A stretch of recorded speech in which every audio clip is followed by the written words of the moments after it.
Australia is the driest inhabited continent on planet Earth, and it is home to the Great Australian Desert, which is the fourth largest desert in the world, after the Antarctic, the Arctic, and the Sahara. Australia is comparable in size to the United States. However, its population is significantly less than America's. The whole of Australia has about the same number of people living in it as the state of Texas. Despite the low population, Australia is one of the worst developed countries in the world for broad-scale deforestation, wiping out endangered forests and woodlands. In fact, they have cleared nearly half of all forest cover in the last 200 years. It began around the early 1800s, when the British colonised Australia in search of land and fortunes. At that time, Britain had already been completely stripped of trees for centuries by intensive agriculture and war. Even today, the United Kingdom has one of the lowest percentages of forest cover in Europe. British timber companies were granted free access to vast areas of virgin forest in Australia,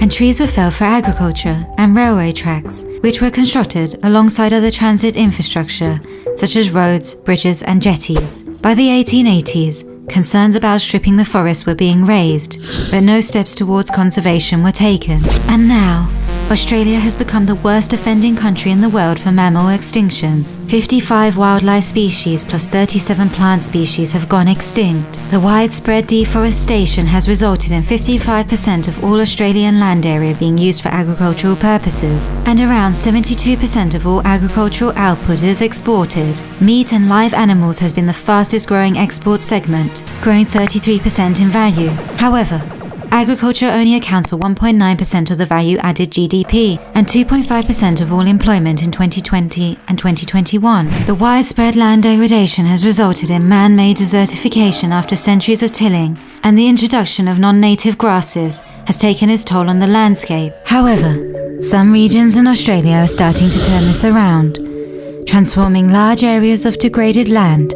back into biodiverse ecosystems by restoring millions of trees and in turn improving the lives of rural farming communities, as well as capturing over 1 million tons of carbon to benefit the planet as a whole. This can be considered a major accomplishment for any country, particularly one that has a low average rainfall of 16 inches per year. In this video, we will show you how a 200-kilometer long green corridor will connect 12 nature reserves across 10,000 square kilometers. So stick with us as we dive into today's video.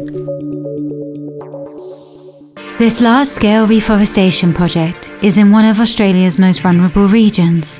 Nearly 20 million trees across 10,000 hectares of degraded farmland have been planted, transforming barren areas of parched earth into forests rich in biodiversity. Carbon Neutral is a biodiverse carbon sink developer working on some of Australia's largest reforestation projects. This project is part of the Yarra Yarra Biodiversity Corridor in Western Australia's Midwest, connecting vital areas of land in the Yarra Yarra Biodiversity Corridor. Biodiversity corridors are areas of vegetation that allow animals to travel from one patch of native forest to another. A corridor provides shelter, food and protection from many predators by imitating the structure and diversity of native vegetation. The forests contain 30 to 50 different native species. All of the seeds are collected from within 20 kilometers of the project area, ensuring they are located and adapted to the area, helping to restore the native biodiversity. Soil types across the project areas have been analysed, so suitable species could be selected for planting. It reclaims a lot of salt land and is helping to prevent wind and water erosion, as well as providing significant habitat for flora and fauna, including some of Australia's rare and endangered species like the Nally fowl and the Carnaby black cockatoo.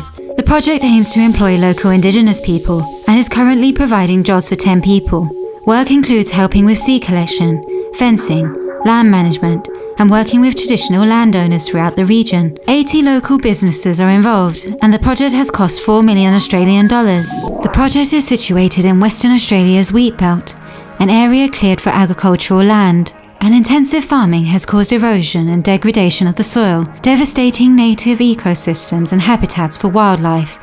Over the last century, over 90% of the land has been cleared, which has resulted in a loss of biodiversity, and salinity has also been an issue in the valleys. However, tree planting has become a catalyst for life and bringing biodiversity back to the system, which is helping the region immensely. Replanting native species that were previously on the land is now helping to sequester carbon, generating oxygen, and recreating the ecosystem. Deforestation is a major cause of global greenhouse gas emissions. Native forests reduce temperatures by creating shade and prevent drought by holding moisture in the water table.